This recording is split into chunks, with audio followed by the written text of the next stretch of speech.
To our other big story today, the state of Florida has put the onePULSE Foundation on notice. It wants its money back. We're talking about the $500,000 the state gave the foundation to build a museum to honor the victims of the 2016 Pulse nightclub shooting. onePULSE is dissolving, will not be building a museum, and the money needs to be redirected now to the organization that will actually build it. WESH News' Michelle Meredith is live at Pulse right now. And Michelle, was this a surprise to anyone there, or were they expecting it?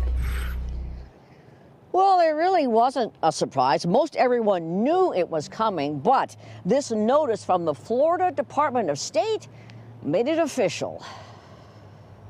Years ago, the state of Florida agreed to give onePULSE $500,000, a grant to honor the 49 victims of the Pulse massacre by building a museum.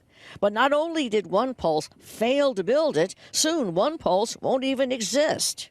And the concern that we have is that a memorial was never actually established. So the state of Florida is calling in the chips, wants the money back, or at least some of it, saying it's owed 100% of the grant funds paid, which is, at the time of this notice, just over $394,000.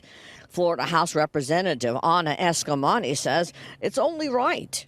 And so these are dollars of the public. This is our taxpayer money that was allocated for a specific purpose, and we want to make sure it actually goes towards that purpose. The onePULSE Foundation was created with the purpose of building the memorial and museum. But the foundation struggled to raise money and last month announced it's dissolving. From where you're sitting, how frustrating is this? Oh, it's very frustrating. It's also very heartbreaking. This is re-traumatizing many of our Pulse survivors and families of lost loved ones. We need to get this right. So can onePULSE pay the state back? In a statement, onePULSE appears to be weighing their options, saying in part they've hired legal counsel to review steps needed to carry out the board's decision and comply with applicable state statutes.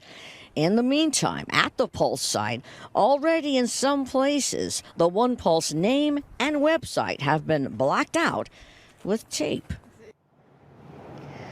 So the state's goal is to get that money back and eventually get it into the right hands. Live in Orange County, Michelle Meredith, WESH 2 News.